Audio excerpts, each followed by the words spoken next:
Dave, what comes to mind when I say the name Courtney Gains? One of my favorite character actors from the 80s. That'd be my answer, I Hmm. think. But recently, I'm thinking about Courtney Gains, the musician. Okay. Yeah. We usually find ourselves talking about a film by one of our favorite directors. Hmm. But today, let's talk about the music of Courtney Gains. His new EP, Safe Haven, is available now. And we're going to dive in track by track with him right now.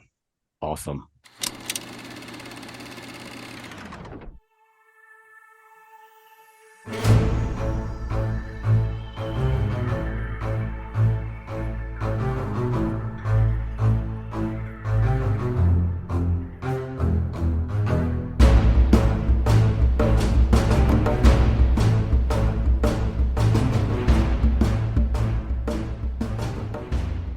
Hello, everybody, and welcome back to a Film by Podcast. I'm Jeff Johnson. I'm David Burns. Listeners, ever since 1984, you can't go near a cornfield without feeling terrified because of this guy. He's a he's appeared in blockbuster films like Back to the Future and Memphis Belle. He's taken dramatic turns in films like Colors. He broke our hearts and inspired us in the teen comedy Can't Buy Me Love. And his frightfully funny performance in The Burbs became a cult classic character. But nowadays, he's entertaining us with his music. Courtney Gains, thank you for joining us today. What a lovely introduction, man. Thank you. The pleasure is definitely all ours. All ours, yes. Let's get into it. First question, Courtney. When did your interest in making music begin? Was this early on, or like before acting? The same. I started studying acting professionally and taking guitar lessons at 13 years old.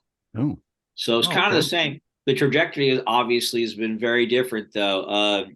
I knew that I wanted to be a professional actor. That was clear. And I started studying in a workshop with a guy named Virgil Fry, who was a working actor. His daughter, Soleil Moon Fry, Punky Brewster. Uh-oh. So I okay. got broke in the biz. He was my manager for about 10 years. So I had a bit more of a fast track as an actor because I had better people behind me. But I was always playing music. And the thing for me about music is what I like to write. That's really what the thing that is really a creative thing for me, or the juices really flow, is writing. So I've been writing for a long time, and now I'm just finally starting to get all this material out. Hmm. Well, that's good because that leads into what, I've got. I dabble in script writing and filmmaking, but clearly nothing the caliber of you, sir. Nowhere near. But, I'm always interested in the creating process because, I find it to be an adventure. It can be a struggle sometimes, as I'm sure you know. But I always like to hear what those who are creating stuff, what their process is like.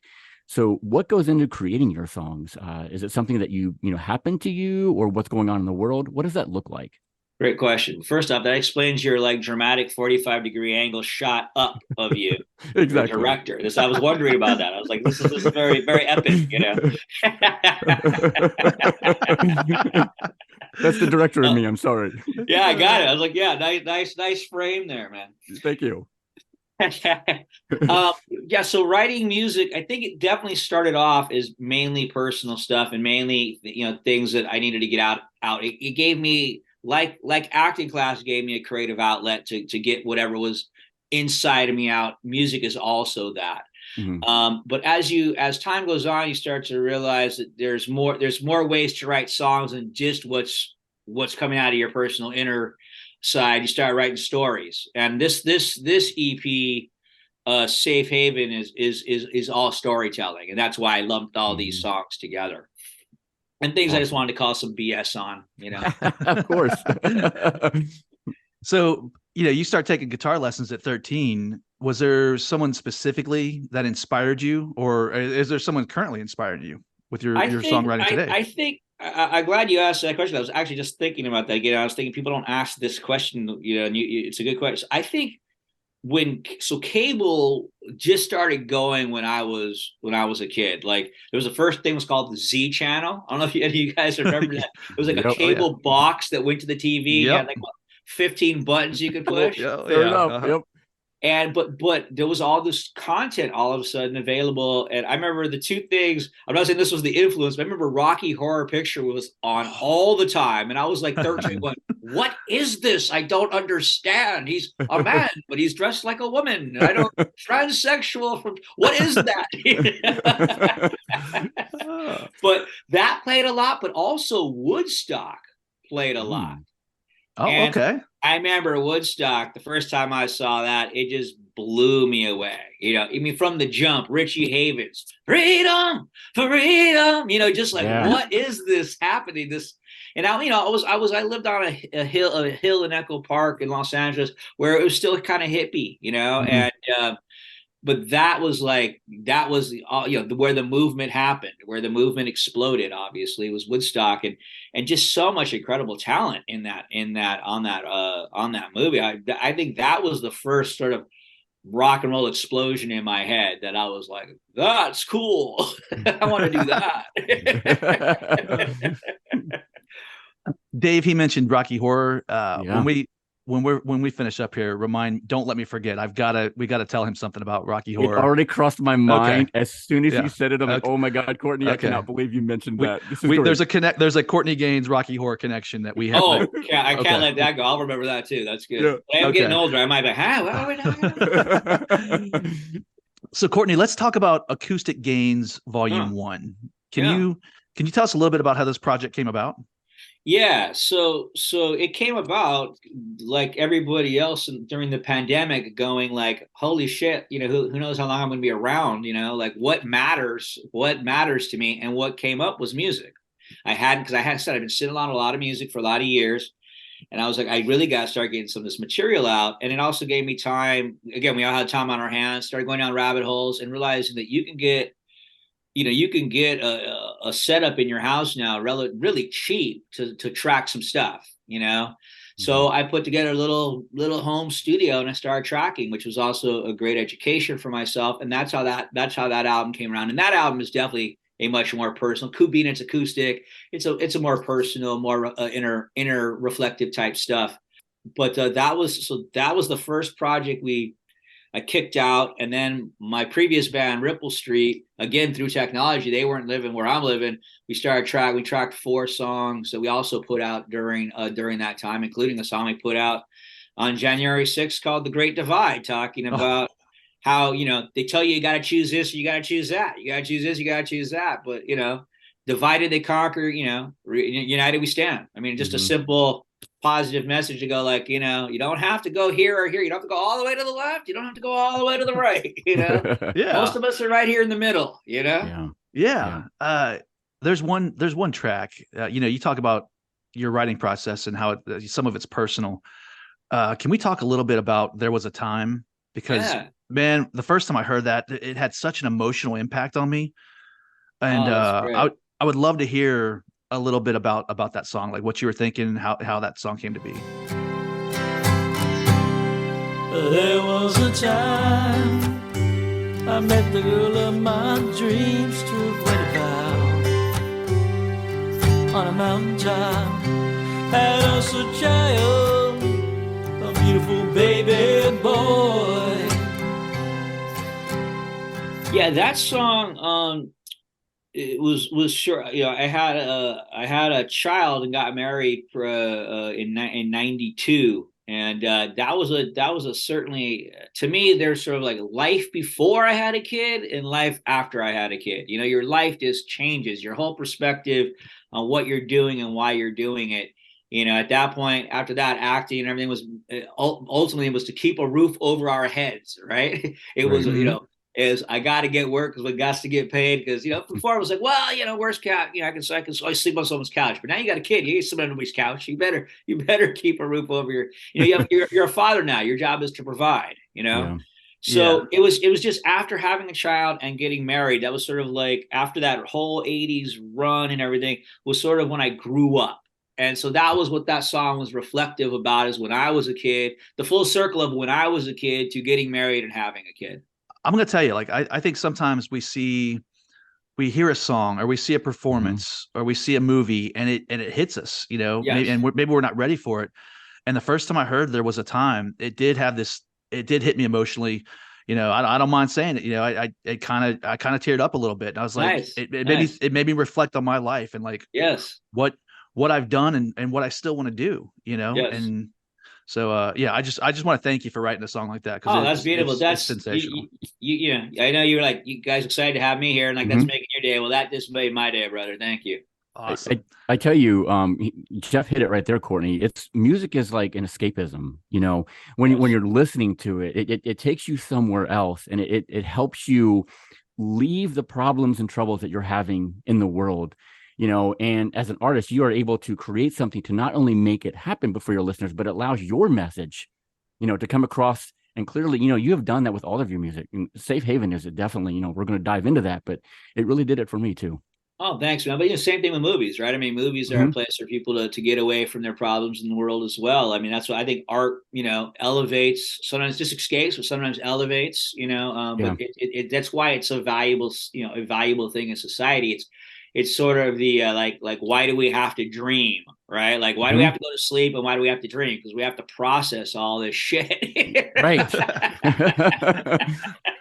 And I think that art is I think when it's on its best level, it's coming from a subconscious level. I feel like when I'm creating a character or writing a song, when it feels like it's coming from not this part of my brain, but somewhere over here, I can't explain exactly. It's coming through like an antenna ether kind of thing when it's at its best, Right. That's why I think that's why film and music have somewhat of a dreamlike in the world quality, and I really love what you said, because what I've come sort of when you say ask yourself like, why do I do what I do? Why am I an actor? What do I provide? I think that what I've come down to with what I think I do best as an actor and hopefully as a musician too is create a mood, create a feeling, create a and I think that like that's a service in society, because what we're so taught in this country is to not feel, to not show emotions, to be in control, to be the boss, but really we're all going through a lot of shit. Yeah. We are. And the ones that don't and the ones that really don't get in tune with that at all and find a way to express it in any way is when people go freaking postal, right? It's like they finally just fucking completely snap, right? So it's like that's not the freaking healthy answer. So like if some guy, some dudes need to go to like metal band festivals where they're just fucking like for like 5 hours, but they get it all out. God bless, Yeah. Like, Amen. good on you, Yeah. And it takes people like you, Courtney, to help us. It takes artists, to exactly what you said, make us feel something different so that we can escape. We mentioned that before, but it's just like we all need that. I got photography in my life and I use that as an escape, so I completely understand what you're saying, and, you help us through that. So thank you. Nice. Yeah, Courtney, sometimes if I need it and I go to a metal concert, that's a great release. Sometimes no one's in town, so maybe I take my my garbage can down the street and beat the hell out of it, Beat the hell out of it. That's right. Yeah. Well, next time you do that, videotape before me, send it. I'll post it up. That's awesome. I definitely will, sir. I fucking hate it. All right. So Safe Haven is currently available through Fake Fangs Records. Yes. Let's talk about Fake Fangs. How'd that come about? So it's a very small little label in Savannah, Georgia. And a guy named Jim Reed, who is sort of my mentor here in Savannah. He sort of taught me how things work out here. Like with music, for example, so in LA is a showcase town where you put 4 or 5 bands a night through, right? And you can play all originals if you want, and because it's a showcase situation. And that's what I did for years in LA with the various projects I had. Out here, this is a tourist town. And so it's about, they don't want to put a bunch of bands through a night. They want one band to play at that bar, that restaurant, that whatever, do 3 45-minute sets a night. You got to bring your own PA. These are all things I'm like, what? Your own PA? What? But if you want gigs, this is how it works. And you have to do like 70% covers and like that. So I wanted to put a working band together. And so, but Jim, he's been a drummer in town for a long time, plus a writer, plus a film curator, plus a label. I just like all the things he's about. And like I said, he's been kind of my mentor, that I was like, hey man, you want to put this record out? And he was like, yeah, let's do it. So that's that's how Fake Fang Records came to be. And he's also going to be the person helping him put the booking together for the touring next year and all that. So he's become a very big resource for me supporting my music. Nice. So I really appreciate him on that level. And he's a musician. He's a tough critic too. He's like one of the toughest critics, but he's also the guy helping me the most. So I really appreciate his support out here. But yeah, having a band the last 9 months has been a working band has been great because it's really allowed me to get my chops together. And I pivoted from in Ripple Street, I played guitar and sang in a 3-piece band. I've pivoted to playing bass in this band because so 3 45-minute sets, a lot of covers. I felt like I needed a better like guy who could noodle and shred a lot more to extend all the songs than what I just say I'm playing rhythm guitar on bass, basically is what I'm doing. But 9 months, it's all been about gearing to get this record out and then gearing to get on the road next year to promote it. And it's paid off. It's paid off. I was just at a little festival called Devil Forks Metal Festival. It was all metal bands, and me. But it was a nice sized stage and with a good PA system and all that. And we got the rock. That just got posted on Facebook. I think we're day 2 and day 3. But just seeing some of the footage, it was great to finally just get on a good sized stage with a really nice PA and do a 50-minute set where you just focus. You don't have to play 3 long sets. Do a couple of the originals in there and just bang it out. It was just kind of a culmination of where we've gotten to at this point. And it shows that we're ready to get on the road, play some festivals, get on the road open for some bands, that kind of stuff. So that's where we're at. Nice. Yeah. So you're doing, by the way, you can find the band on Facebook, Courtney Gains group. So excellent. So, you're doing, you got vocals, you're doing guitar. The guy you're talking about shredding it, would that be Guy Wallace? That was Guy for about 7 months. Yeah. And he also, he's a multi-talented musician. He plays guitar and he's most of the lead work on the record is him.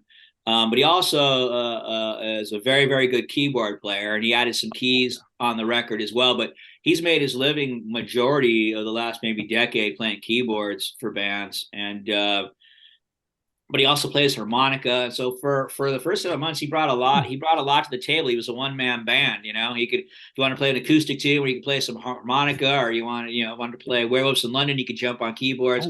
So for a while, that really gave us a diversity as a band. But he's moved on, and now we have a guy named Wal PJ from Peru, who's he's a real shredding guitar player. He gives us a little more edge, a little more 80s rock maybe kind of vibe.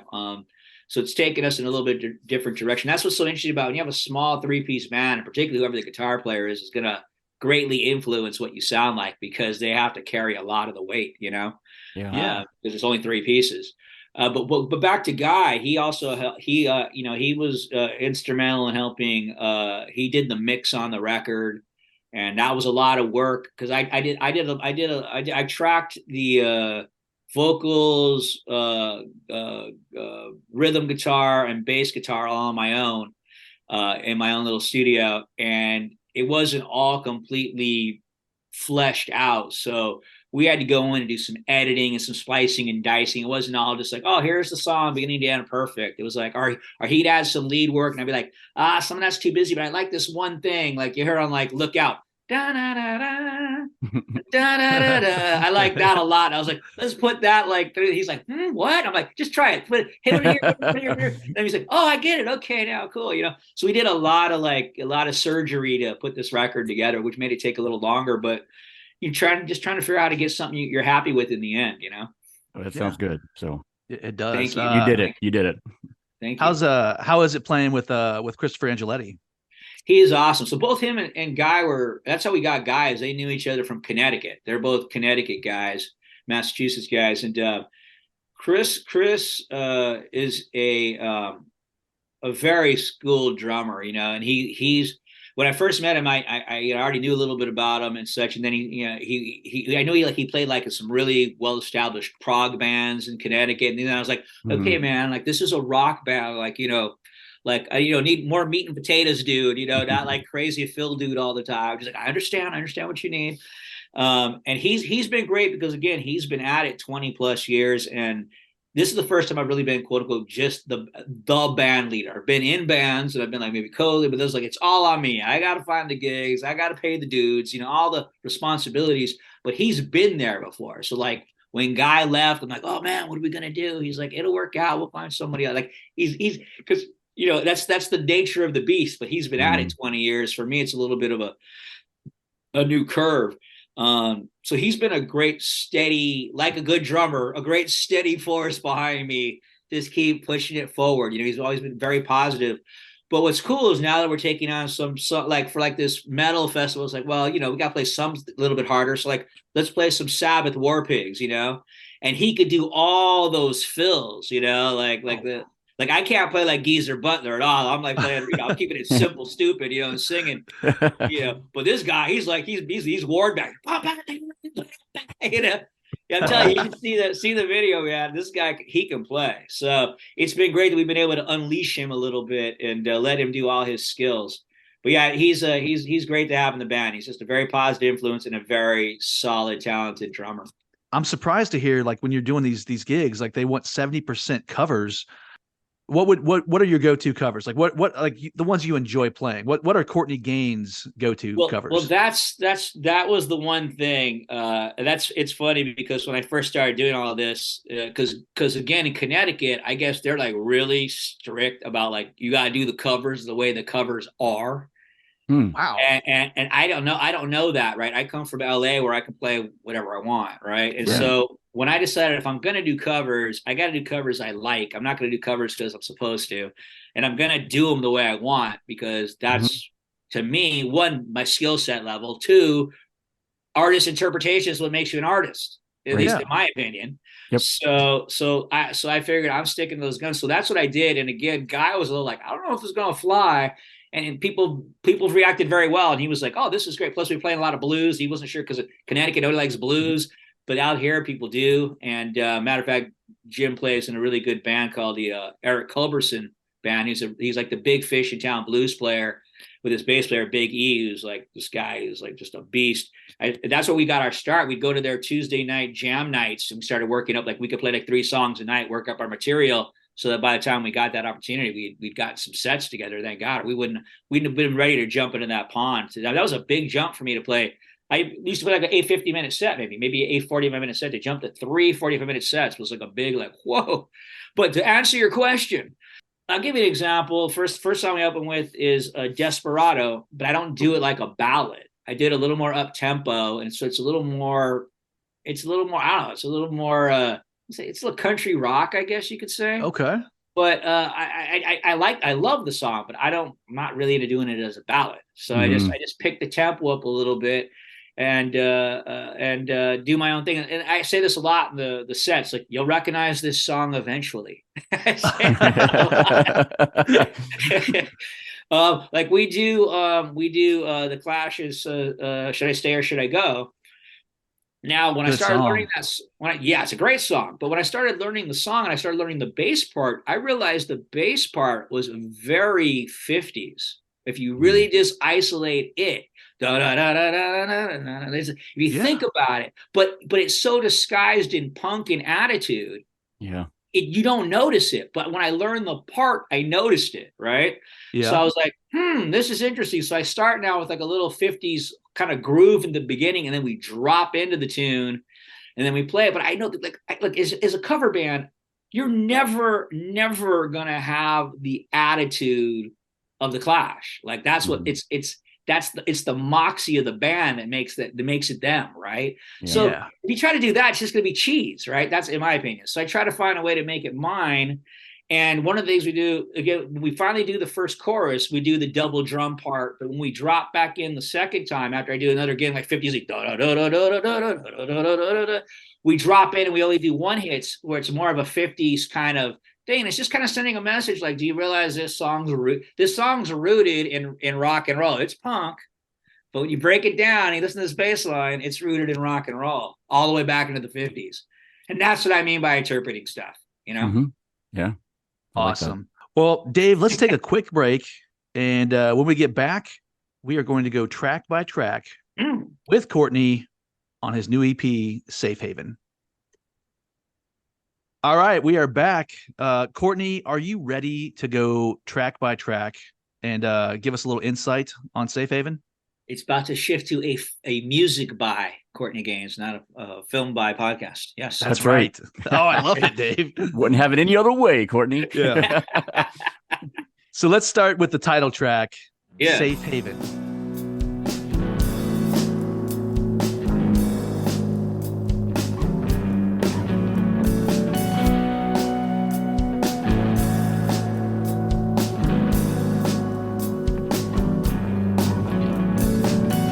When the world turns too crazy to understand, don't still cold, don't lend a helping hand. Rejects everything you try to achieve. Turns our back on all of your dreams. Oh, we all need, we all dream of a place to call our own. We all need, we all bleed for a little saving on. So it's that song was the one song that was written on bass versus guitar, and it started with that riff, just that cool walk down, right? Yeah. And I think again, it was like during pandemic time and all of that, and I thought, and what I started thinking about was just the people on the streets. Like, it's tough enough to be on the streets, but could you imagine you had to be on the streets during COVID? No thanks. Like, that was the sort of the first thought that kind of spawned things. And then it kind of became a layered concept. Like, what is, so a home, yes, very important to have a home, right? A safe haven. But on top of that, then it becomes like, what is your safe haven? Like, for me, it's music, right? For me, like, that's where I really express the stuff going on with me that I can't quite articulate any other way, or that I articulate much clearer somehow in a song. So it sort of became that too, like, what's your safe haven, whether it be art, or something like my son's deep into jujitsu, like whatever your jam is. Like, life is short, man, work a job if you got to pay the bills, whatever, but like, you better find something you love to do, because life is short. Find your safe haven, do your thing, man. No, what I was going to say is it's appropriate, that the album was called Safe Haven, and this is the first song on the album, because to me, when I hear the word safe haven, it's going to take me to a place where I'm comfortable, that, I can just let myself be who I want to be. And clearly that's what this is. It's a place to call our own, which you say in the song. Yeah. I love that. Even the chorus. Thank you. Yeah, absolutely. Even the chorus in this, I find myself just loving that so much and singing right along with it. So that's awesome. Great awesome stuff. I'll echo what you both are saying. First off, it's a great way to start the EP off. And just the, Courtney, you talked about, whatever your jam is. This, for me, this song, it's the head nodding, driving down the coast with the top down kind of a jam. Yeah. Like I don't know where I'm coming from, but I know things are going to be okay. That's what this song kind of says to me. That's funny.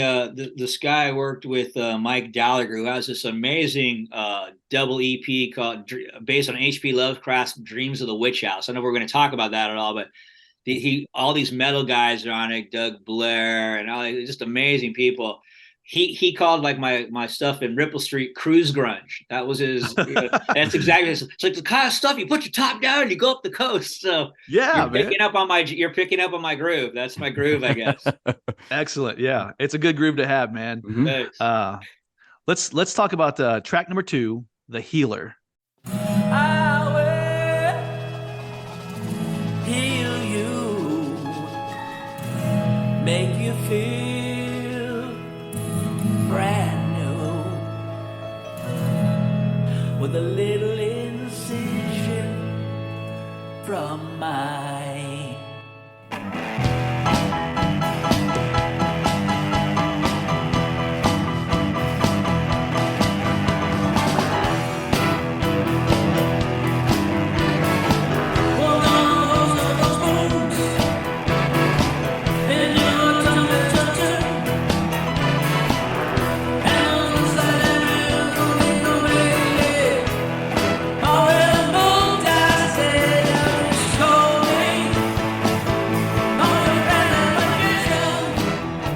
This one starts big. Like, I love, like, we get like a hint of like this gospel beginning, and then it quickly segues to like this old time rock and roll sound with the keyboards and the horns.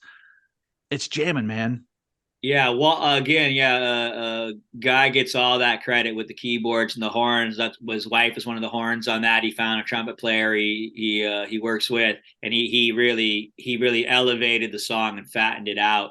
But we'll get to the Healer, but so to put him some kind of context. So 3 of the songs were songs that I'd had for a long time, that were in a movie I did in 2006 called Benny Bliss and the Disciples of Greatness, which is a rock and roll road movie with an anti-technology bent. And that's nice. And I create this character, and this was all part of that, like, can you write stuff outside of your personal stuff? I created this character called Benny Bliss and the Disciples of Greatness is the band. And Benny Bliss looks like something between Evel Knievel and Elvis. Oh, perfect, man. It's the kind of movie I say, you can find it. I think you can still find it and rent it. I'm like, if you smoke out, I suggest you do and watch this movie. Or at least have a few beers, because it's that kind of movie. But there's some really excellent musicians, and the guy who directed it and produced it with me and is in it, Martin Gigi. He's a director, a working director. He's also a very serious musician. He's the keyboard player and band leader for Billy Gibbons' own band when he's not doing ZZ Top. So that should put you on a clue of how good this dude is. Yeah. And so the movie, the end of it culminates in the desert, where a vortex where none of the technology can work, like phones and all that. And it's a live concert. It's a live, like a 15-minute live show. It's crazy. And these guys are all good. Like the bass player, we were like, wow, this guy's really good. Turns out he's now the bass player in Bush. Like he's done all right. Corey Britz, he's done all right for himself since then. So I don't know how I went on that tangent. Oh, 3 of those songs were in the movie, and they were supposed to be. We were supposed to do a record afterward. It never happened. So I took 3 of the songs from there that I had, and 3 new songs. So Safe Haven was a new song. Healer is an old song, and again, looking at something from a different point of view. So that song is told from the point of view of a plastic surgeon. What? Well, see, really? Like I said, we're gonna hoist up those boobs. Yeah. Well, like I said, it almost feels like some kind of revival, like gospel revival. It is. Well, until you're like, he's selling her, right? With this incision. Yeah. And I was like, he's selling her. This is what we're going to do for you. We're going to make it brand new, I would love to do a music video for this. Somebody give me the budget to do it. Because I sort of picture this, putting this middle-aged woman through a conveyor belt. She comes out like Barbie on the other end, Yeah. And like you said, relax and let go, right? Right. But again, it's really, ultimately, it's calling bullshit on, our materialistic, society, and not honoring age at all. I think that's, I think about music, most of the music we listen to is people's conversations when they were 20 years old, when they pretty much don't know shit. Yeah. But that's what that's what sells, right? Young, beautiful people, and talking sex, talking rock and roll, talking whatever, right? Talking rebellion. That's what sells. And those are the people who buy records, but there's not much out there in the way of wisdom. But our country is very young in its mentality, so our conversation seems to be very young, is what I think. That's my theory. But yeah, I just think plastic surgery is like so ridiculous, Yep. Yeah. One thing, but I'm getting some pecs put in. I didn't know if I mentioned. One thing that catches me by surprise on the Healer is that mid break where everything kind of slows down. Yeah, it's a little unexpected, but it's welcome. It's like because the song's just rocking the whole time, and it's like a chance to catch your breath, and then you ratchet it right back up, Courtney. Right. Yeah. And the keyboards, really help carry that bridge through. It needed that, like you said, sort of churchy kind of. Yeah, and like you said, he kind of like she's gone under anesthesia now, right? Yeah.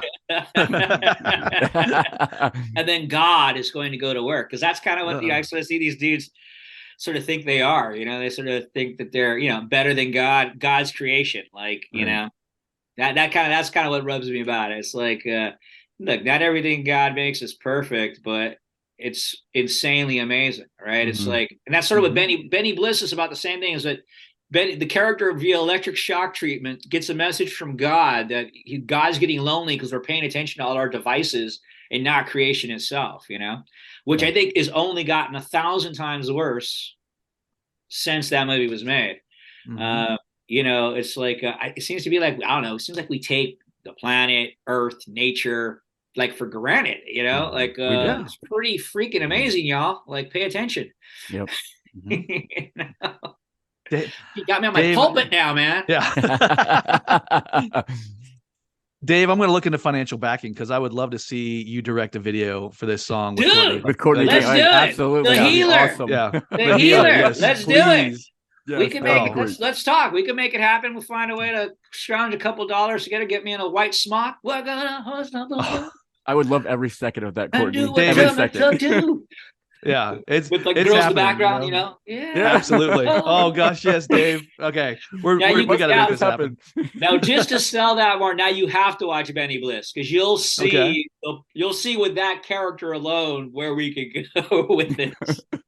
I'm looking up Benny Bliss, and that's actually the last song in the movie that we're performing. And I'm not even to describe. It's so crazy. You have to see this last scene with the healer. You're just gonna be like, oh my god, we got to do something with this. That'd be a dream for me. So let's put the brains together and make it happen. When we wrap this up, I'm definitely check. Yeah. Oh, to work with Courtney Gains on a project. Oh my gosh, that would just. Please. I don't know how I would react to that. I'm barely reacting to it now because I'm so excited. So let's do it. You got me excited now. That's awesome. Right. Speaking of excitement, this EP is building and it's building. We get to track 3, Big Brother.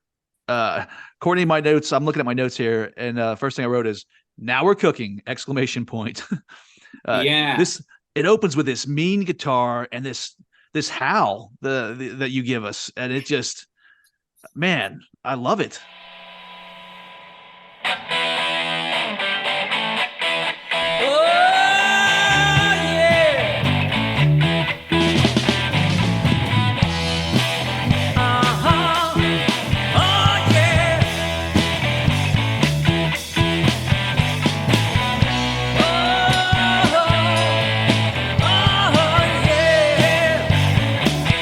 So for me, I was gonna put Big Brother first, but I like Jim was. I welcome outside ears, right? And I did know I wanted the title track to be Safe Haven, so I think that's why he decided let's put that first. And I think it's worked out great. We find when we got the CDs, I finally was able to listen to it like a record. It's one thing to have the tracks, and you have to keep pressing them individually or whatever. It's not the same, right? Put the CD in and you listen to this like I grew up, like listen to like, Zeppelin from song to end. That's what I really admire about like Zeppelin is like the whole album works together. It's not just good song or bad song. Good. It's like the whole thing flows. I'm really happy with the way with the order that was put together, the way this record flows. It's only a 6-song EP, but I feel like it has like you said, an arc and then, an ending. So I'm really, really, really pleased with that. But so Big Brother again was maybe that was probably the impetus for the Benny Bliss project. Martin and Gigi, the director, and I were in an entertainment basketball league together. And the E shouldn't be for entertainment. The E should be for ego. It was like all these like top notch, like agents from like William Morris and are big actors, are big rappers, and their ego. It was just like hilarious. The whole thing was like, so me and this guy would like sit there on the bench, like laughing at people and shit because we just thought they were so full of themselves, So that was our bonding. And then when he did some music with me, he came in and played some keyboards and just blew us away. And then he would just hear me go on these rants about technology. And I started this Benny Bliss character, and then he was like, let's do like a little EPK on Benny Bliss. And then we shot some stuff, and then he goes, no, this is going to be a movie. I'm like, what? He's like, yeah, we're going to make a movie. And it ended up happening. But it was really off of this. So Big Brother, the concept's very simple. It's like, we've become Big Brother. You know, when the movie 1984 was made out, they were going to be spying on us on our TVs and trying to control us, like, you know, that kind of dystopian society. Now all they do is give us phones with the camera, and we could constantly go, look at me having a great life over here doing this. You know, I always tell my son, don't compare yourself to people's highlight reels.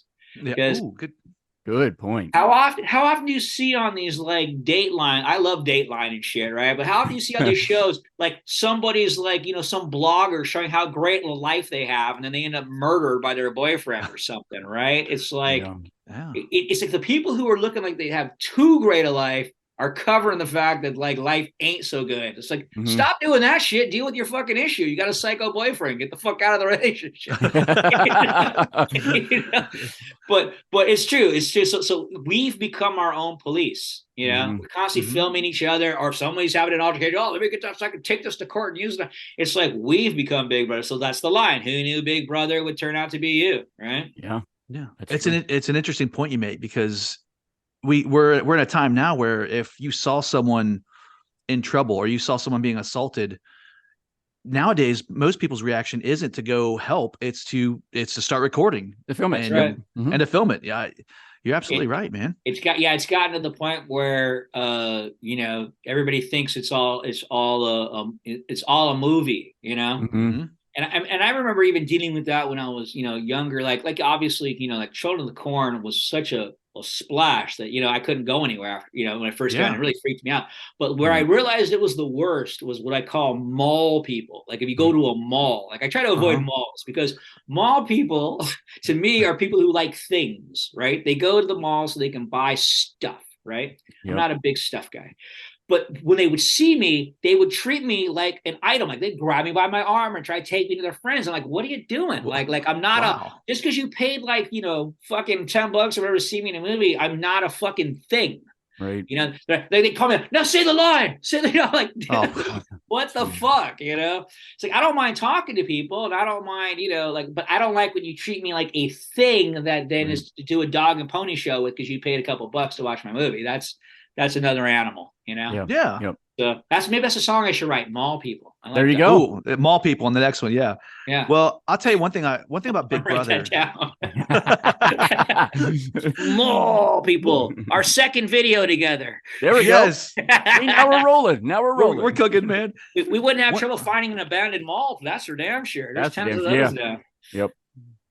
One thing, before we move on to the next one thing I love about Big Brother, this is the song that I would want to hear live in a crowd and feel the energy. Is this a song that you guys play when you're out there? And am I right with the energy there? Yeah, definitely. We have been with the new guy. We haven't yet, but we will. It's because I have also. You're gonna eventually get to Good Times. And Good Times is they're both in E, so I got to kind of pick one or the other depending on the sets or like that, because they're kind of similar. Which is why I tried to sort of stack them away from each other a little bit. But yeah, it's a good one. That one and Good Times really are good live. Well, we're going to talk about track 4, which is, I'm going to say, my favorite, Courtney. I love all of these. Don't get me wrong. I love them all. But I'm telling you, Bills in Space is just, I've listened to that thing over and over and over again, and I just can't get enough of it. And I'll just keep listening to it. But I love the fact that it's like a jab at the billionaires for this space race that's been going on. And I love what you do with this song. So Richard, he just had to be first. Over Bezos, he's got Captain Kirk. Elon Messi conquering Mars. Already launched his first star. We got billionaires in space. We got billionaires in space. We got billionaires. A whole new rat race. We got billionaires. The biggest ego trip on the planet right now is the billionaire space race. That's how I see that. I see that as, and I've said this, I've done a few interviews here lately, but I say this because it's like, how about we take these 3 great minds and how about you guys get together and like solve like world hunger and homelessness? Right. How about you do that instead? But I say in sarcasm, like, because you can't monetize it, you ain't interested, right? Like that's how I feel about it. Like, because obviously they're all 3 fucking bright guys, right? Yeah. And with all the resources of, literally all the resources at this point, okay, going to space, it's an achievement, it's cool, but like, in the big fucking picture, it ain't shit. You know what I mean? Yep. It's like there's a lot going on the planet where some people could use your fucking help. How about doing that? At least I give to like Bill Gates, like their foundation they've put together, like they're actually, trying to solve malaria problems in Africa and stuff like that. I take my hat off to those guys. You know what I mean? Yeah. Yep.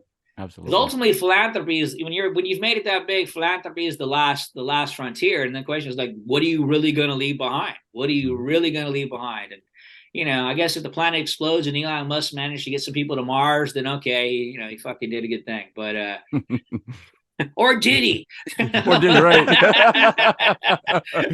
Humans and space, oh shit. But yeah, that song absolutely is tongue in cheek mocking, and it just kind of grooved with this surf beat that kind of just worked out. And that's one of the new songs. And yeah, I didn't I don't take like somehow credit, like I really thought this out, but it kind of has that like floating in space kind of vibe. It does. Yep. So that's what I catch vibes more than I catch like technique, is somehow I just capture shit in a bottle sometimes. And that's what happened there. Well, the vibe in that one was wonderful. And I'm going to keep listening to that one for a very long time. Oh, that's awesome. That's awesome. Thank you. You're welcome. Courtney, I'm so glad that you said that it has a surf vibe, the surf beat, because right there in my notes, the next thing I wanted to mention was when I listen to this, it harkens back to like surf rock. It has that beat. So, I feel justified now. Thank you for that. You got it. You're on it.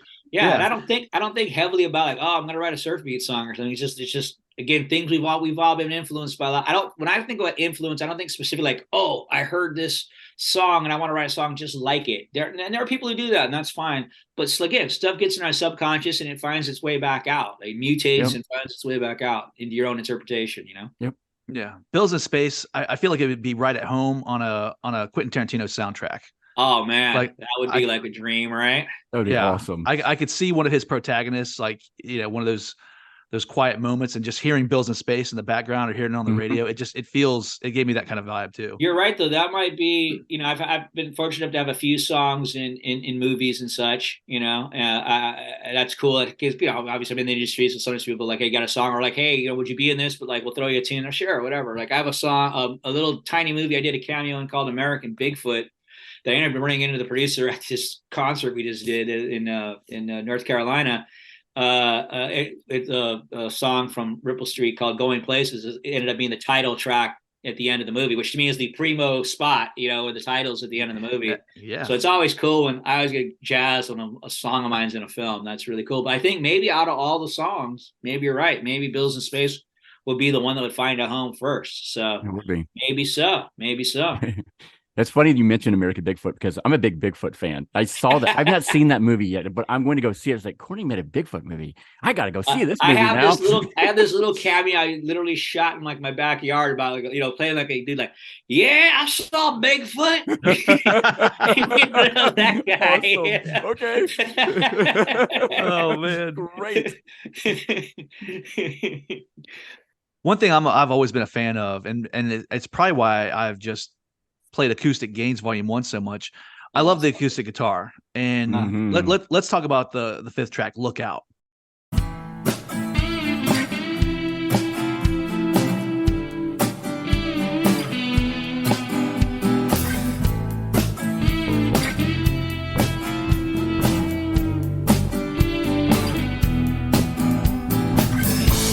The bigger they come, the harder they fall. If you didn't have any bad luck, you wouldn't have none at all. Well, let's talk about acoustic guitar first. And so I was taught, so to speak, by a guy, and he was a songwriter, that basically said, if it doesn't sound good on an acoustic guitar or a piano, in its simpler phase, it's not really a well-written song. And that always kind of stuck with me. And I've done 99% of my writing acoustically. So you take it from there, and then you expand. So that song, that the acoustic guitar you hear in it is basically that's how the song was written. That was the structure, and then of course we expand. But yeah, I liked keeping some acoustic guitar and that one in the background because it just kind of has this like I don't know a little bit of a Spanishy feel or something. I don't know, right? It does. Mm-hmm. It does. I don't know. I just started writing this riff, and then I don't know why that idea came to me, but I know that when I wrote it, I thought because my son, like I said, he does martial arts and all this stuff. I thought he would like it because it's very. I always thought. Now here we go. If you want to make another video, here we go. This is my pitch when I play in the band. I say if I could, someone wants to fund this video, it would be black and white and very film noir. Because I really think that song. I mean, the song basically is about a boxer who the mob comes in and says you got to throw a fight, right? Which you've seen that in movies 1,000 times. I've always thought about it like that would be fucking hard, man.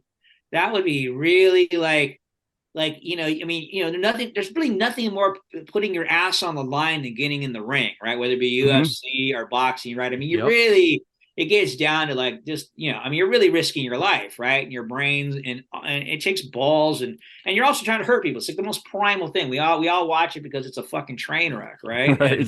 But it takes a lot of guts, man, and to do that and to train for that. Can you imagine you train for that and then, you get told last minute, like, nah, motherfucker, it ain't your night, And yeah, it would be, and one of my favorite movies is On the Waterfront. And great good film movie. Yes. Yeah. And the most famous scene, when he's like, you're my brother, I could have been somebody. His own brother who works the mob tells me he's got to throw a fight. You know what I mean? Like that was to me is one of the all-time for me as a man kind of thing, heart jerkers, because it's like his own brother robbed him of his fucking potential. You know what I mean? Of his ability, like there's like, I don't know. There's like, I'm a sucker for people's ability. Like I want people to live up to their fullest ability. Somebody taking away your ability is just to me like, it's like fate is bad as, or if not worse than death. So I think that story's always been in there and that's what came out. But yeah, I see it as a very film noir tale because, like he stands up to him, but in the end, it doesn't go so well. Does he get out? Doesn't he get out? Like, I don't know. Yep. but Goodfellas out in the fields at the end there, It's like, we dug this hole for you. I was going to just mention for Lookout. I know, Jeff, you've got notated as well, but I want to know about the guitar solo that was in the song. Yes. Was that you or was that Guy Wallace? No, that's Guy Wallace. Great lead. Nice. Okay. Yeah, really good lead. The only one that I play lead on is Good Times. Just got that angsty punk. Yeah. But no, he does a beautiful building lead on that. Good stuff. Yeah, it was. I like the one he does on. I like the one he does on the spacey one on Bills in Space too. That's pretty awesome. Yeah. Dave, Courtney's talking about black and white and noir. I kind of feel like this is kismet. You should be directing his music videos because I know, right? You're in post on the one we just shot. And it's all black and white. So yep, sure enough. What's the movie? It's about a biker and his girlfriend who are serial killers. Nice. It's for a film festival here in Cincinnati. Nice. What's it called? Meshuggah? Yep. Okay.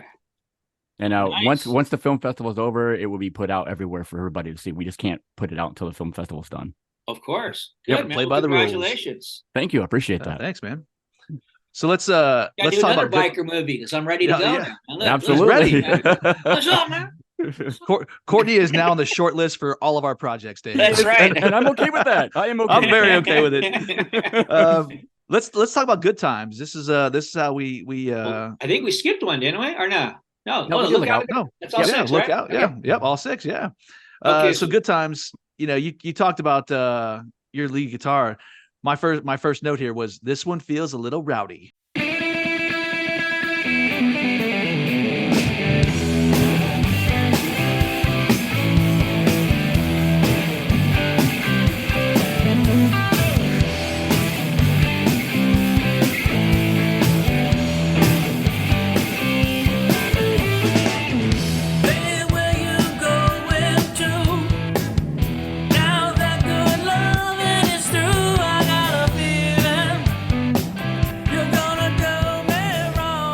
That's a song I've had around probably the longest. My first band was an acoustic band in the 80s. when everyone else was on the Sunset Strip playing metal. Yeah. I was playing an acoustic band in the coffee house scene that sort of emerged during that same time. And even acoustically, I had a female singer named Shana O'Neill. We started writing songs together when we were like, 15, 16 years old. And she got a great voice, big booming voice. This song, even acoustically, it would get people up dancing. It would get people on their feet. And I thought, man, if this song works acoustically to get people to move, when you get it, play it with a full band, it's going to really rock. And then it ended up this one ended up getting rowdy. I even cranked up the speed on this one a little bit from what I initially recorded, which is why the voice also sounds just a little higher. Yeah. But it gave it that just that little tension, And again, that song's just me calling bullshit on a bunch of things. Like, it's like, you think you could cheat on your old lady and get away with it? Or you think you can be a politician and fucking lie to the people? Or you think you can, be a preacher and scam people? It's all gonna catch up to your ass eventually. One way or another, it's gonna catch up to your ass. The good times ain't gonna last. That's right. Some great harmony on this one. And thank you.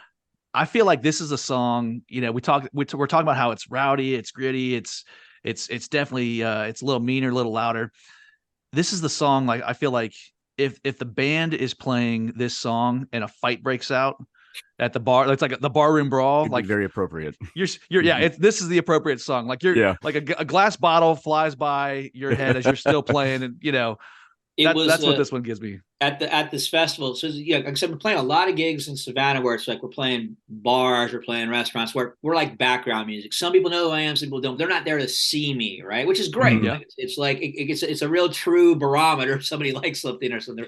But in some of these other things we're starting to do, like this festival, people were there basically coming to see, can this guy play music or not, right? Which I love that, because I figure the bar is going to be pretty low because I'm an actor, right? Yep. A lot of actors do some crappy shit, right? So but once we kick in and they realize we're good, they just have a good time. But that song, that's when the front crowd started to like punk rock it. All of a sudden, they started smashing into each other. I was like, yep, you're right on the money. You're right in the money. Started getting physical, started getting thrashy. And it's just that kind of song. It just gets people going. And it's a good way to end the album too, in my opinion. You talked a little bit earlier about placing the songs where they need to be placed to give you that flow, just like a good movie trailer. It's an art form. It's gonna just drive that movie for you. But just like this, placing those the songs in their order, I think this is a great song to end this album.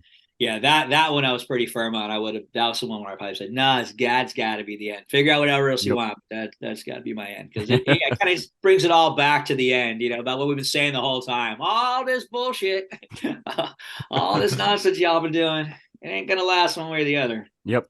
You just mentioned, sometimes people are coming, they don't know you, or they might not recognize you. Do you sometimes appreciate that little bit of anonymity? Anonymity, like that's one of the things I love about living out here. It's an interesting thing because there are a lot of movies shooting in the South. I've been getting a lot of work out of the South thing. The Southeast market is from Atlanta's the hub, but it's like 400 miles in any direction from Atlanta is considered Southeast work. So like I've worked in North Carolina, I've worked in Florida, like there's like a lot of places you can get work. But there's a fair amount of good movies that come here to Savannah as well, because there's actually another 10% incentive on top of the already Georgia state incentive. So it's the best incentive in the country probably, but it's a very specific place. It's good for like period movies and things like that. But so there's big movies that come. So they'll be like, oh, Will Smith's in town, John Travolta. So they're looking for those guys. They ain't looking for me. So I'm able to just like walk around 90% of the time. I get more recognized in LA than I get recognized out here. So I actually dig the anonymity of that. And I do dig it with the band too. And like I said, you'll see somebody figure it out all of a sudden and they'll get out their phone and wait a minute, I know this guy. But by and large, it's tourists who are coming to town just to have a good time and have a good meal and have a good drink and just hear some good music, So they're not coming for me per se. So I like I said, I like it because it just gives us a chance to just do our thing and work on our skills, so that, like I said, we're now ramping up for gigs where people are going to be looking to Yeah. see us, but I want to be ready, right? Because, Yeah. like I said, it's going to be there. They're going to be looking like, okay, actor, what you got? That's right. So, Courtney, I got to ask you, do you have a favorite song from this album? Yeah, no, that's tough. That's a I don't. I'm sure it would be because they're Yeah. all great. I was just curious if you had one that maybe just was a little bit more of your favorite than any of the others. No, because I like them for different reasons, right? Like I like Yeah. I like I like Bills in Space a lot too for the same reasons you were saying, and but like seriously, I think one writing interview asked which one is the most sentimental. I said I guess Good Times because I've had it the longest, Yeah. But I would say is that my favorite? Nah, I don't know. Fair enough. Pick your favorite kid, right? Yeah, right. Oh yeah. These are my children, man. You've been great. You've been great on social media. You've shared some clips like where you've been performing, you've been playing. And I know when we were kind of setting up this interview, you'd mentioned like you had some con appearances coming up. Dave and I usually hit like 5 or 6 of these cons every year. Where are you? Where can we see you next time? Like where are you guys out of? We're out of Cincinnati. Oh, Cincinnati, Ohio. Okay, well, hopefully I'll do. What's that big show there? I've done it like Horror twice. Hound. Horror Hound. Yeah, hopefully I'll do Horror Hound then, right? Do I have any? Okay. Let me look at. Do I have any Horror Hounds? Wow, if you do that, no Horror Hounds yet. Yeah, well, I just do them. We'd love to see you. Well, so this year's like really slow because next year's the 40th of Corin, right? Right. Oh yeah, that's right. So the only one I'm doing right now this October, which is usually like at least almost every weekend, right, or whatever, usually is a Phantasmacon in Connecticut at the Mohegan Sun Casino. I'll be there on the 28th. And I'm only there. I've done like a day, so that's it. As opposed to usually it's like you do 3 days. I'm happy. 1 day is cool with me. But next year is the Swan Song, man. It's like 40th anniversary. I've been doing conventions now for horror conventions now for I don't know over 15 years. I think I go out on top, I don't want to be one of those old dudes that got a wheelchair in, that I can't stand up anymore. Yeah. So, I mean, look, hey, if they need the money or they enjoy the crowd and whatever, cool, do it. But I'm where I'm like, I've had my run. It's been good. I'm ready to go off into the sunset. But next year, this has never happened before. Like I already have 5 shows booked for next year, and it's October now. Like that doesn't happen. Wow. So I can tell you what those shows are if you want. Sure. Yeah. Our listeners are going to want to know this. Okay, so let's see. What do I got here? I got March 22nd to the 24th, Days of the Dead in Chicago. Okay. I got May 10th and 12th at in Colorado. What is that? Something Mountain Nightmares. It's another big show. These are all big shows. May 17th to the 19th at Spooky World in Florida, which is one of the biggest shows. I'm so excited about that. June 28th and 30th in Phoenix at Days of the Dead, and Motor City Nightmares July 26th and 28th in Detroit. So those are the ones I already know for next year, which is like normally this time of year I wouldn't have a clue what's happening next year yet. So we go to Motor City. So Courtney, we're gonna see you. Oh, there. good. Yeah. Good. I think there's going to be this run for the middle half of the year and then a big run at the end of the year. So it's going to be a lot of shows. And yeah, I'm going to try to figure out how to tie in some music stuff around them. Yeah. And also have a thing I'm working on where showing like art houses kind of things, art house, 35 millimeter print of Korn, do a Q&A, band play, VIP things. Beautiful. Yeah. So that's kind of in the works as well. But I don't have those dates yet. That'll be kicking off in the new year to really kind of lock. I'm trying to work those around these other things. Cause they have like, rules like, if you sign to do this con, you can't be within 400 miles in 3 months or, some shit. So gotta try to work it all out that everyone's happy. Yeah. But as much as I could tie in, I want to be out there promoting this record. I mean, that's is as important to me. So, if not more, to be honest. So I'm going to be, the way we're going to be doing the touring. So we don't have any dates on that yet either. The way we're going to be doing it is like, say if we can get some big thing out in the West Coast and do like 10 days up and down the West Coast, get in the Midwest, do like 10 days in the Midwest, like that. So that we can get in there, hit and run, and get out, because it's like it's not like I can go afford to do like a fucking 250 shows around the world. Got to be a little leaner and meaner than that. Yeah. Well, I look forward to seeing your schedule for that, because I would be interested in coming to that for sure. Cool. Well, the best way to keep a track of that's going to be just join get on the Facebook page for the Courtney Gains group, because that's where that stuff will be posted. Yes, sir. I'm telling you right now, I'm telling you right now, the idea that you're proposing, like where you can watch Korn, little 35 millimeter print too. There's 35 millimeter There's print. maybe a couple of those left in the world. So Right. So you presenting that, giving us a little Q&A, and playing and giving us some music. That's intense, man. That's a sounds win-win. like a good evening, doesn't It's a win-win. It does. Mhm. It's a win-win. I'm this kind of reminds me, because we went to Horror Hound earlier this year. Yeah, it's a really good show. It's a great show. I happened to, I took a wrong turn and went down a hallway and ended up having a conversation with Tommy Howe. And CT House, see Tommy yeah, Howe. Yep. Great guy. And we kind of talked mostly about his music, because I didn't want to bug him. Yeah, he's it's fantastic. It I'm really gonna check is. that out. I'm telling I mention it now because like when I think of your music, I think of his music. Oh wow! And then you're talking about Korn, the 35 millimeter print. I'm like, okay, it ain't my place, but now I'm thinking, let's get the tour where these guys are performing together. Wow. Maybe showing, maybe we see Korn, maybe we see the Hitcher, right. Q&A, and like I sounds like you might have to produce an event, my friend. All right, sounds like to me. Courtney Gains is putting us to work, man. We're doing all kinds of stuff, and I dig it, man. I'm the master of when people are like, you know what you should do? I'm like, yeah, that's a great idea. You know what you should do? Courtney, can we talk a couple questions about your film career if you have time? Let's do it. Absolutely. Right. I appreciate all the music talk, but by all means, you're a movie thing. Let's talk movies. Let's talk films. Okay. Well, that's all the time we have for today. Join us this Friday when we conclude our interview with Courtney Gains, where the focus will be on his films, and he'll share some great behind-the-scenes stories. We'll see you then.